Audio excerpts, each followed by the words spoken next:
Vetruvian.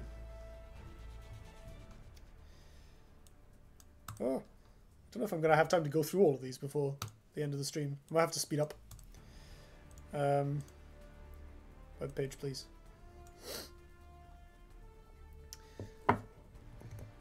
Cumulonimbus. 4-mana common spell. Intensify summon 2 wind dervishes nearby your general. Yep, that is good. That's very good. It's expensive, but once you draw the second copy, your opponent's just dying. Third page, third time I have to speed up. I'm so bad. I'm so bad. I'm so verbose. It's my own fault. I like cards. These are all cool and fun. I love, this is my favorite, so like, this is my favorite time of the year, right? Spoiler, when you get the spoilers and you start thinking like, what can I do? I remember when Flawless Reflection came out, and it was like one of the cards that was in the spoiler at the end that was unspoiled. And I saw it and I immediately thought, oh my god, that's gonna break everything. And I started building the deck. And I think like Flawless Fae, like 5 cards off the net deck was what I first built when that set came out. That was fun. That was a good time. Atom Klinger, 3-mana 1/5 rare. Whenever you equip an artifact, this minion gets plus attack equal to the artifact's cost. That's a really solid way of making use of like mediocre gauntlet artifacts that you play anyway, like Staff of Akir, or curving this into Windstrider seems quite good. But it's vulnerable to Dispel and takes a little bit of setup. Circle of Fabrication, we covered this earlier. I think this card isn't great, but the more... Can you play this with like... No, Whispers is rotating. Why is Whisper of the Sands rotating? Because you could have so much fun with Adjudicator. Dust Drinker, we talked about this earlier as well. I think this is going to be good in like ping face, aggro vet decks. 5th Canopic, 5-mana 4/8. The enemy general cannot cast their Bloodbound spell. Wow, that is huge and pretty strong actually. That's quite powerful. So it's 1 toughness off a Brightmoss Golem, which like that's a good card. I like that card. I'd play a lot of that in draft. I don't know if I end up playing this on ladder, but it's pretty strong hit against certain decks. Like Bloodbound Mentor is getting more powerful, more popular even. We've got quite a bit of synergy with it by now. So I think this card's going to be... It's a nice sideboard option, and it's just great in draft. Stats plus Lava Slash and nerf. No, it's fine. This isn't strictly better than anything that I can think of. Kanum Ka, we've covered this already. I did an entire stream on this. This was my spoiler card. I love it to bits. This thing is going to be busted and really fun, and I'm going to kill people with it in Cataclysmic Fault all day. Metal Meld, 2-mana rare spell. Equip a friendly artifact that was destroyed this game. That's really strong. Skarzig keeps talking about playing this with Hexblade and just like spamming Hexblades all day, which that seems good, to be honest.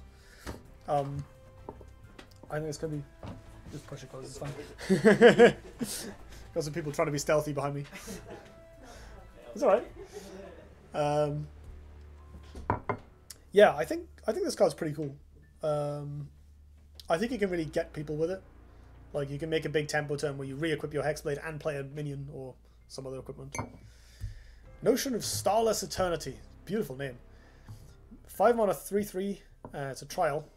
Special rarity. Trial. General reaches the other edge of the battlefield with an equipped artifact, and each equipped artifact gives your general a tier of ascension. So the tiers of ascension depend on how many artifacts I think you currently have equipped. I don't know if they go away if you lose artifacts, but it's Frenzy, then Flying, then Celerity. So it's pretty similar to that like Neuralink deck we tried building about a month ago. People invading the stream. Oh, how dare they? Sneaky buggers. Yeah, I think this is a bit less powerful than some of the other trials, but it's possible that I'm just solidly underrating it. Like, 5 mana is a lot to also have your artifacts up. On the flip side, I think it's really fun, and I don't mind Vetruvian getting like a weak bomb, because, you know, Vet are currently on top of the meta. And I like that this is something that doesn't go in your typical current Lost in the Desert, Thunderhorn Vet decks. Like, those decks are already getting Kanunka. We don't necessarily need them to have a trial as well. And so I think this is going to be a really fun... Like, on the flip side, you know, when you get your... You play this, and you've got 3 artifacts equipped, and your general has Flying and Celerity, and you play Aurora's Tears, and you win. So it does... Like, once you have the conditions fulfilled, you do just kill your opponent. So, it's probably good enough, and I think it's a nice bone to throw to people who love Artifact OTK, because it's another piece for that combo deck that you always draw, which is quite a big deal. Silhouette Tracer's core. It's all good. So actually, yeah, you can probably get there quite quickly. They do go away if you lose the artifacts. All right, thanks, Yoshi. Neuralink plus Dragon Lark works too. I guess. Incineroar though. Incineroar is the real deal. Obdurator, one of my favorite names.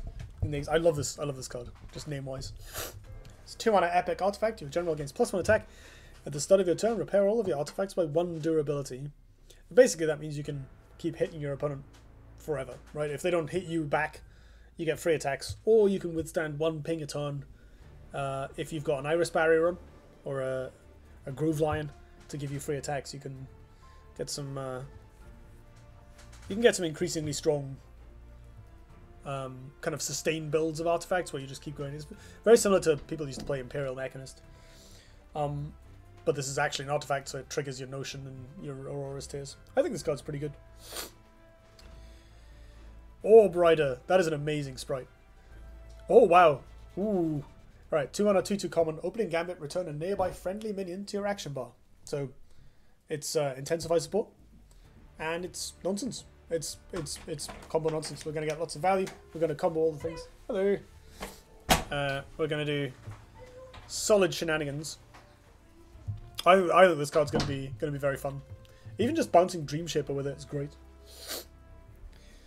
Playing a Foundry, 1 mana common spell, draw an artifact from your deck. That's amazing. That's really, really good. 1 mana Artifact Hunter. Yeah, you don't get the 3/3, but who cares? That's awesome, actually. Like, 1 mana, always find my Hexblade. That's super strong.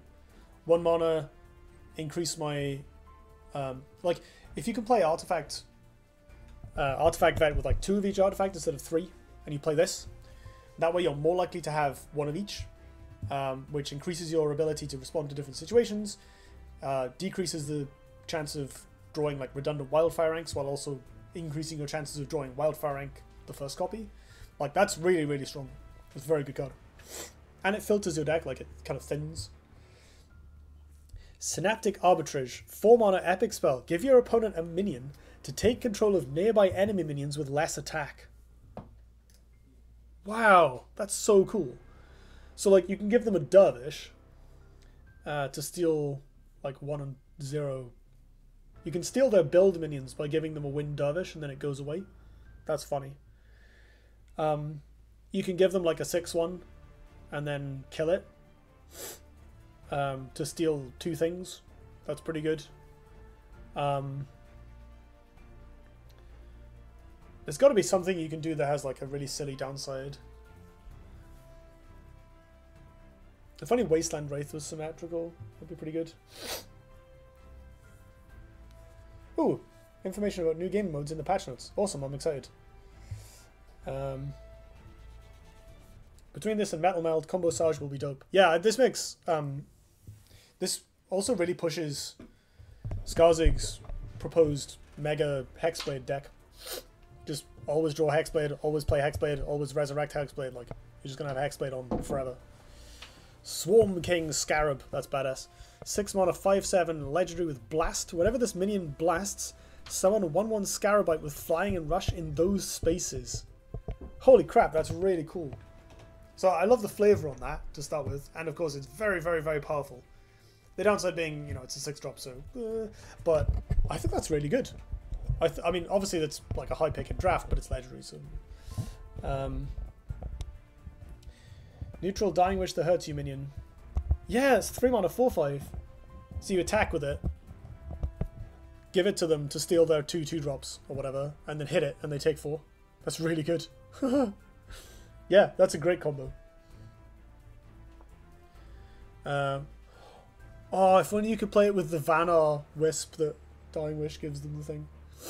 Yeah, I think this card's pretty strong. Like, is it ladder playable? I don't know.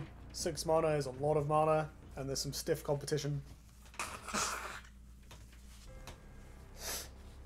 So I think this card is mostly like memes or fun, but who buys it both of those things?